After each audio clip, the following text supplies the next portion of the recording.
Olá, querido irmão, querida irmã. Este é o programa Tesouro da Igreja e eu, Luiz Carlos, e você estamos aqui dando continuidade aos nossos estudos sobre o Catecismo da Igreja Católica, que é a nossa doutrina católica, não é? E maravilhosa, por sinal. Então, nós estamos estudando juntos aqui esse catecismo, estamos vendo aqui toda a revelação, todo o entendimento que a Igreja tem sobre a santa doutrina católica.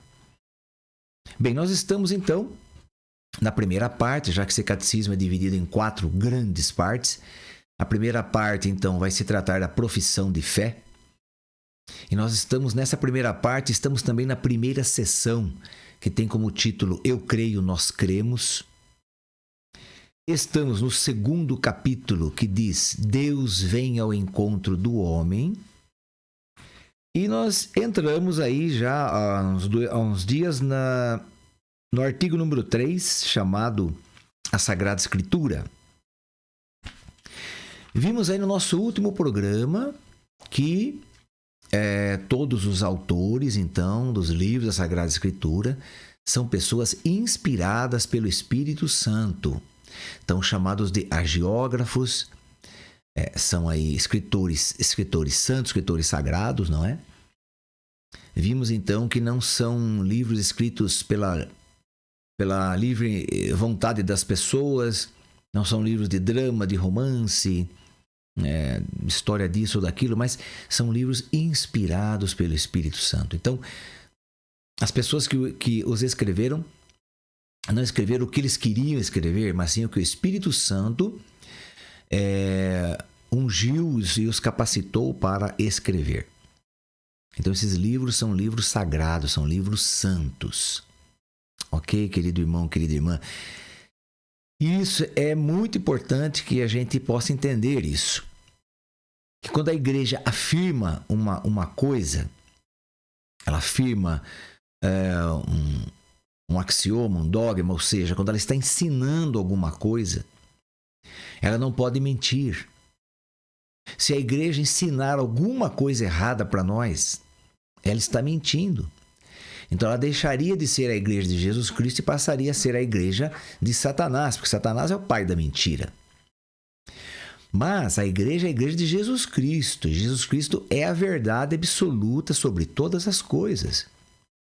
Então a igreja não pode ensinar outra coisa que não seja a verdade. Por isso, quando a igreja diz que a Sagrada Escritura foi escrita por homens inspirados pelo Espírito Santo, então nós temos que acreditar, porque ele está dizendo a verdade. Então vamos aqui, a partir do número 111, que está em negrito aí do lado da folha, né? Do lado direito da folha aqui no caso, do meu catecismo, né? Número 111. Começa dizendo assim: mas já que a Sagrada Escritura é inspirada, há um outro princípio da interpretação correta, não menos importante do que o anterior, e sem o qual a Escritura permaneceria letra morta. A Sagrada Escritura deve também ser lida e interpretada naquele mesmo espírito em que foi escrita. Então aqui, olha, é muito importante esse ponto aqui que eles tocaram, né? Então, a Sagrada Escritura, ela deve ser lida e interpretada pelo Espírito Santo, sim, claro. Nós também devemos interpretá-la com o Espírito Santo, evidentemente. Mas ela tem que ser interpretada do modo em que ela foi escrita. Isso quer dizer o quê? Com a cultura da época, com o pensamento da época. Nós não podemos interpretar a Sagrada Escritura com o pensamento de hoje.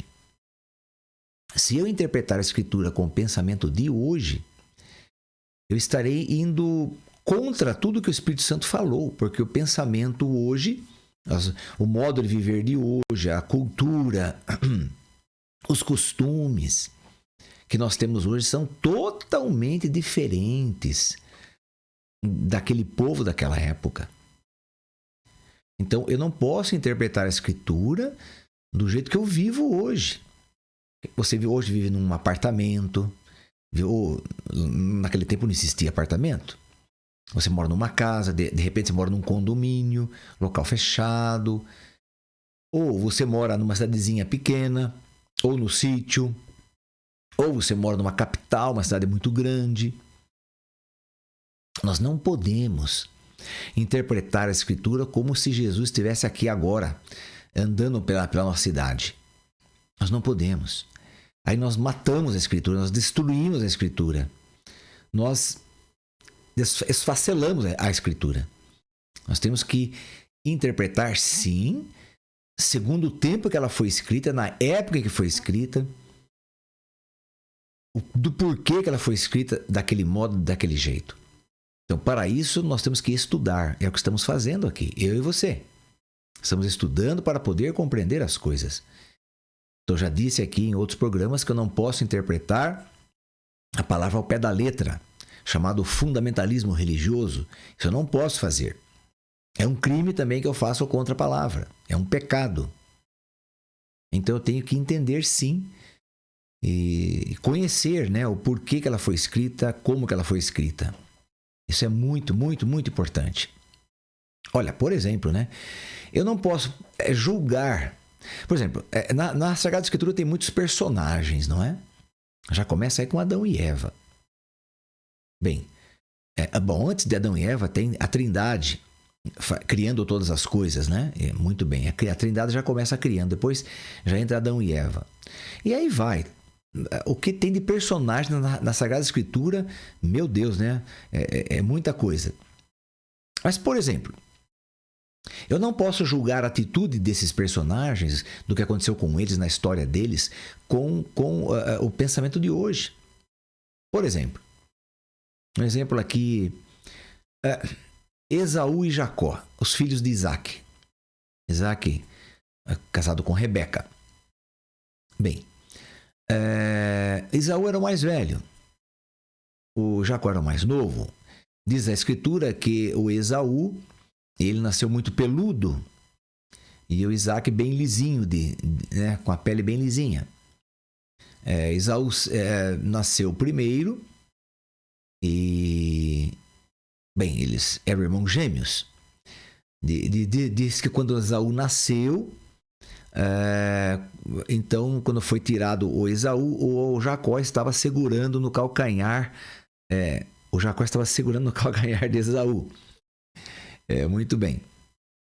Então, claro, quem tinha direito a primogenitura, direito então a ser o líder da comunidade quando o pai Isaac morresse, então, claro, que seria o Esaú, o mais velho.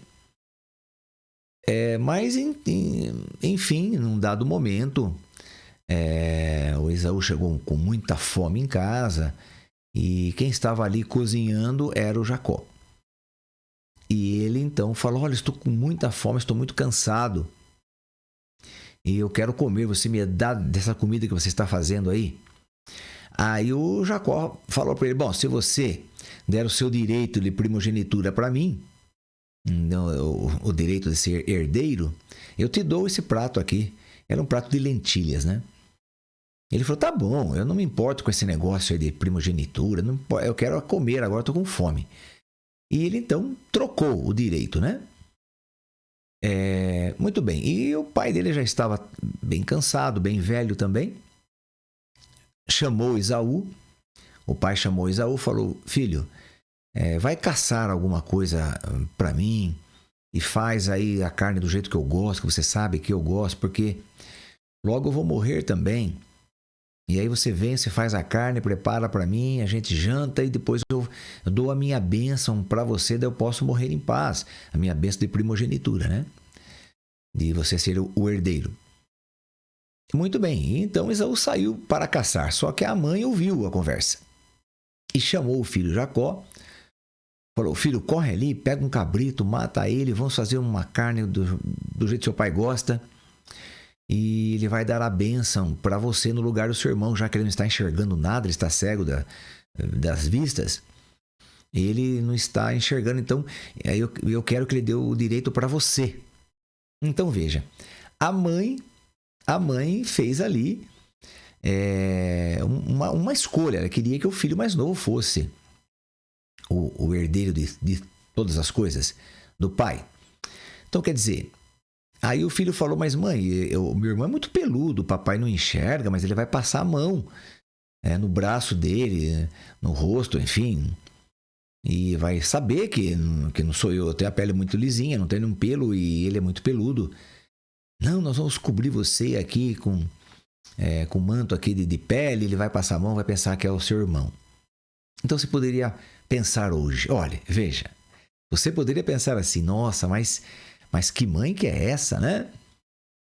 Poxa vida, ela aprontou aí, ela fez uma coisa feia, ela escolheu o filho, ela enganou o marido, fez o filho mentir.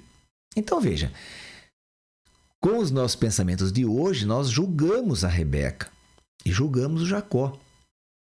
Então nós não podemos fazer isso. Não podemos. E se foi um jeito que Deus colocou no coração de Rebeca para fazer isso, porque ele queria o Jacó como o herdeiro. Então, aí que está, nós não podemos julgar. Então, quando você lê a palavra de Deus, você não concorda com o que está ali, se você julgar, você está cometendo um pecado. Então, isso que eu digo, né? Que eu digo e que a própria igreja diz, evidentemente. Não sou eu que estou dizendo por mim mesmo. Mas a igreja diz, a igreja ensina que eu não posso interpretar a Sagrada Escritura com os olhos de hoje, quer dizer, com os pensamentos de hoje. Não posso fazer isso. Bem, vamos lá. Dei aqui um exemplo bem simples, né? Para a gente poder entender. O Concílio Vaticano II indica 3 critérios para uma interpretação da Escritura conforme o Espírito Santo que a inspirou. Então, o Vaticano II já vai indicar 3 critérios para nós não errarmos. Então, vamos aprender com o Concílio. Primeiro, prestar muita atenção ao conteúdo e à unidade da Escritura inteira. Pois, por mais diferentes que sejam os livros que a compõem, a Escritura é una em razão da unidade do projeto de Deus, do qual Cristo Jesus é o centro e o coração aberto depois da sua Páscoa. É o centro e o coração aberto depois de sua Páscoa. Quer dizer, tudo foi revelado plenamente para nós depois, né? Que se tiraram aí as cortinas do Santo dos Santos, vamos dizer assim, que foi aberto depois da sua Páscoa. Vamos ver aqui o que ele quer dizer com isso. O coração de Cristo designa a Sagrada Escritura que dá a conhecer o coração de Cristo. Bem, então, o coração de Cristo designa a Escritura que dá a conhecer o coração de Cristo. O coração estava fechado antes da paixão, pois a Escritura era obscura. Então, o que é o coração de Cristo aqui? É a Sagrada Escritura. Ok? Então, é isso aqui que o Concílio Vaticano está nos ensinando. Coração de Cristo. O que é coração? Escritura. Muito bem, vamos lá. O coração estava fechado antes da paixão, pois a Escritura era obscura. Então, o coração estava fechado, quer dizer, nós não podíamos entender completamente a Escritura, pois muita gente pensava, então, que era para aquela época, para aquele tempo, para aquele momento, e não era. Todo o Antigo Testamento era uma preparação do que viria depois, com o Messias, com o ungido, com o Filho de Deus que viria como Messias. Então, o Antigo Testamento é uma preparação para o Novo. E isso até então as pessoas não sabiam. Elas não conseguiam fazer essa conexão, pois o Messias não tinha vindo ainda. Então eles pensavam que as coisas que estavam escritas ali, principalmente no livro do profeta Isaías, que é chamado profeta messiânico, as coisas que ele escrevia ali eram coisas para acontecer daqui a pouco, eram iminentes.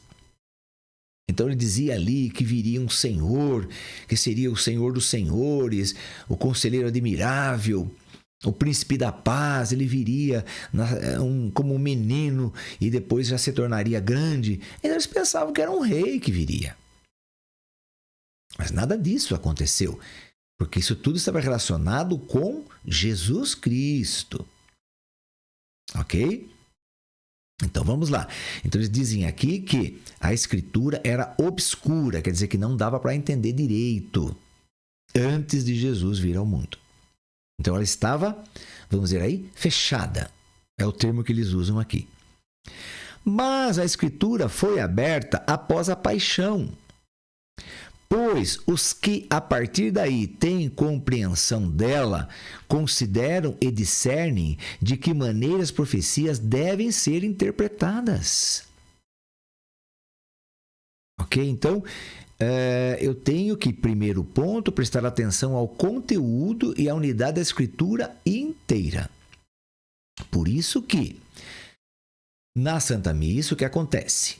Se você vai à missa final de semana, então tem a primeira leitura, que geralmente é do Antigo Testamento, tem a segunda leitura, que é do Novo Testamento, tem o Salmo, que vai ligar aquelas duas leituras junto com o Evangelho do dia. Então, essas 4 leituras, uma do Antigo, uma do Novo, o Salmo e o Evangelho, estão totalmente unidas, totalmente ligadas. Elas vão falar a mesma coisa, embora sejam de épocas muito, muito, muito diferentes, com autores diferentes, pessoas de costumes diferentes, mas elas estarão interligadas. Então, isso é o primeiro ponto, que diz aqui, prestar muita atenção ao conteúdo e à unidade da escritura inteira. Agora, quando ele fala aqui que na paixão de Cristo saiu aquela obscuridade, a escritura foi aberta à paixão, depois da paixão. Então, você se lembra quando Jesus dá o último suspiro dele e ele morre? O que narra o Evangelho? O Evangelho narra que naquele momento o véu do templo se rasgou. Existe essa frase, o véu do templo se rasgou. Bem, o que é o véu do templo? O que é templo? O que é véu do templo? Vamos lá. O templo que Deus mandou construir no tempo de Salomão, quer dizer, muitos anos atrás, antes de vir Jesus, longe de nós então está muito, muito tempo atrás mesmo, né? Mas enfim, Salomão construiu o templo de Jerusalém. Um templo muito bonito, suntuoso, etc. No templo existiam 3 locais distintos. O primeiro local, que era comum a todas as pessoas, eles vinham e traziam os animais como uma oferta a Deus, sacrifício a Deus. Então, os animais eram mortos, né? Se fosse passarinho, fosse um bezerrinho, alguma coisa, quanto a pessoa podia comprar. No caso de José, por exemplo, e Maria, que não tinha dinheiro, eles davam passarinhos. Mas quem tinha mais dinheiro já comprava um cabritinho, quem tinha mais já levava um bezerro. Bem, então esses animais eram sacrificados na primeira parte do templo. Ok, esse sangue, então, desses animais eram oferecidos aí na Arca da Aliança, enfim, e a carne oferecida a Deus. Tá, muito bem. O segundo lugar, o segundo espaço desse templo, era um espaço, então, para oração, para a pessoa ir ali falar com Deus, enfim, um espaço oracional, que era chamado o Santo. Agora, aí tinha um véu que separava, uma cortina, que separava aquele templo grande, aquela sala grande, de uma salinha pequena, onde lá dentro da salinha pequena estava a Arca da Aliança, e ali, então, onde o sumo sacerdote entrava uma vez por ano. Então, cada ano era sorteado um sumo sacerdote para entrar lá, porque todos queriam entrar, né? Não era possível. Então ali ele oferecia um sacrifício para o Senhor, e o sangue ele derramava sobre a Arca da Aliança, enfim, oferecia o sangue a Deus ali, o melhor dizendo, o sacrifício a Deus. Então, essa sala era chamada Santo dos Santos. Então, repetindo, só o sumo sacerdote podia entrar naquela sala e era uma vez por ano. Bem, quando Jesus morre na cruz, aquele véu, aquela cortina da sala dos Santos, ela foi aberta. Ela foi aberta totalmente. Ela se rasgou totalmente. Por quê? Porque ninguém podia entrar no céu, porque aquele Santo dos Santos representa o céu. Ninguém podia entrar no céu, porque o céu estava fechado. A porta estava fechada desde que Adão e Eva foram expulsos do paraíso. Deus fechou a porta e colocou 2 anjos ali com espadas flamejantes e tomando conta daquela porta do céu, para nunca ninguém entrar. E de fato nunca ninguém entrou. Mas com a morte de Jesus, que é o Filho de Deus encarnado, então agora todos têm acesso ao céu. Todas as pessoas podem voltar ao céu. Serem de onde viemos, né? Nós viemos do céu, evidentemente. Todos. Então nós temos agora a chance de voltar. De que modo nós podemos voltar agora para o céu? Pelo sangue de Jesus, que é derramado sobre nós no nosso batismo. Então, se eu sou batizado, eu tenho direito de entrar no reino dos céus. Mas também, o que diz o Concílio Vaticano? Que a Escritura estava, então, obscura. E quando Jesus derramou o seu sangue, morreu, então aí sim, essa obscuridade foi embora. Foi embora porque o sangue de Jesus nos trouxe vida nova. Nos trouxe novo entendimento, nos trouxe nova compreensão das coisas de Deus. Então, também esse sangue de Jesus tem esse poder de tirar a obscuridade, a névoa do Antigo Testamento, para nós podermos agora relacioná-lo totalmente com o Novo Testamento, que é o que fala sobre Jesus Cristo. Então, vamos lá. Esse é o primeiro ponto. Segundo, ler a Escritura dentro da tradição viva da igreja inteira. Então, ler a Escritura dentro da tradição viva da igreja inteira.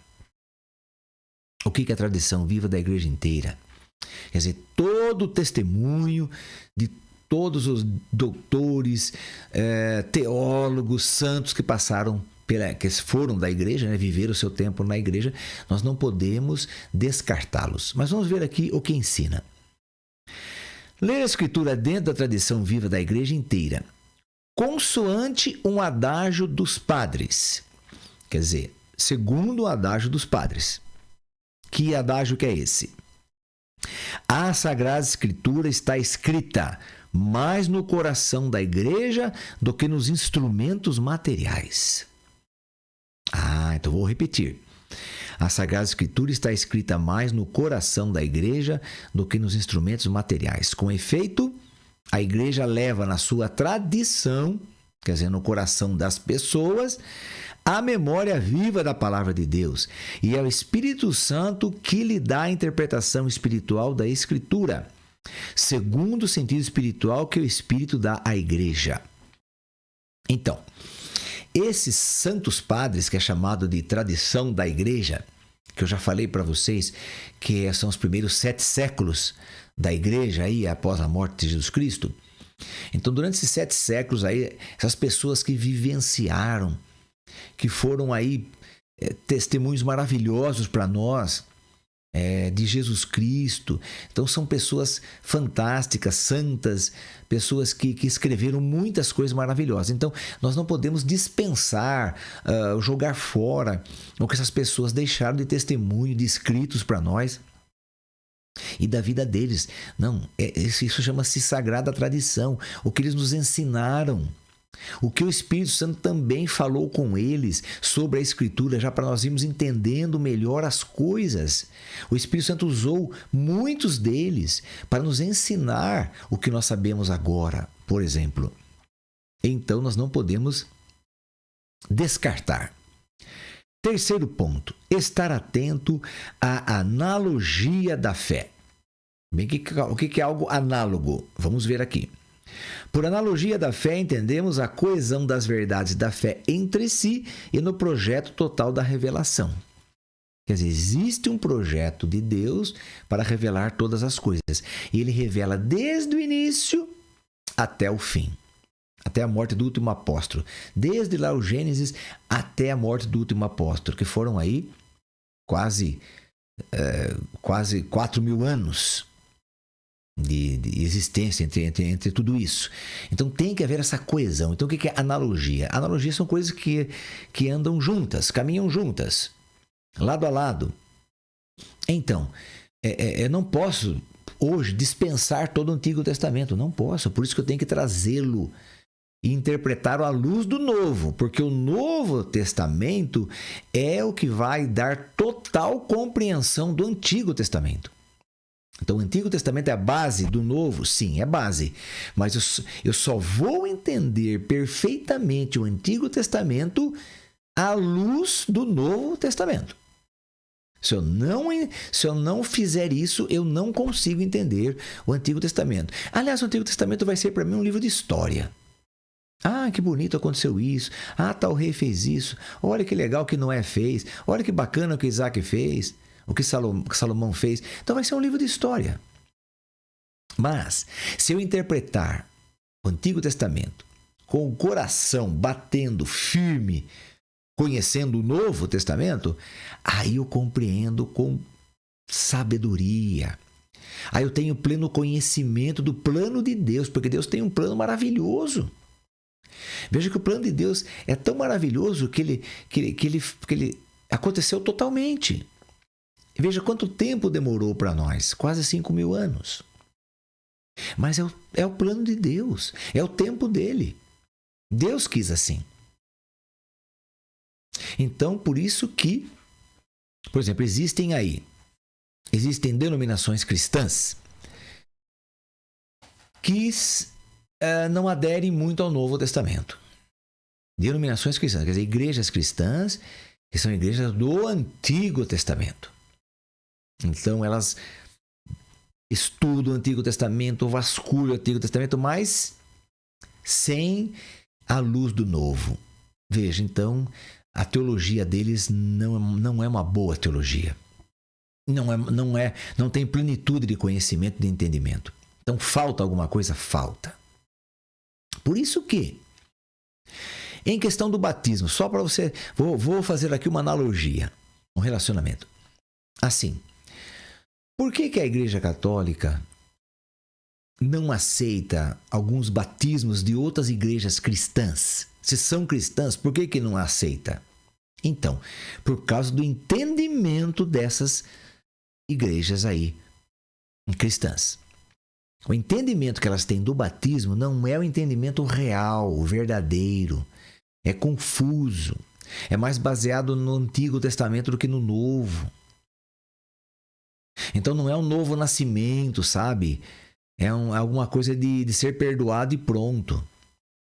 Então veja, por causa do mau entendimento dessas religiões, igrejas cristãs, por causa do mau entendimento deles, quando uma pessoa que foi batizada lá nesta igreja cristã vem para a Igreja Católica rebatiza, porque aquele batismo não é considerado válido. Por causa da teologia, não por causa do próprio batismo, mas por causa da teologia, da má interpretação que eles dão e consequentemente, claro, não tem o entendimento perfeito do que é um batismo cristão em Cristo Jesus, né? Então, é por isso que costuma-se rebatizar. É só para você ter um entendimento aí sobre o que são essas coisas de você interpretar de acordo com o que é a verdade que Jesus gostaria que você fizesse. Então, querido irmão, querida irmã, vamos dar continuidade então a esse nosso assunto no nosso próximo encontro, se Deus quiser. Pedindo sempre à Virgem Maria que nos ajude a nós compreendermos isso tudo, porque eu sei que é difícil para nós, né, começarmos a entender isso tudo. Eu sei que é confuso, mas que Nossa Senhora vá nos ajudando aí com as suas orações. Ave Maria, cheia de graça, o Senhor é convosco. Bendita sois vós entre as mulheres, e bendito é o fruto do vosso ventre, Jesus. Santa Maria, Mãe de Deus, rogai por nós, pecadores, agora e na hora de nossa morte. Amém. Que o Senhor nos abençoe, em nome do Pai, do Filho e do Espírito Santo. Amém. Até o nosso próximo encontro, se Deus quiser.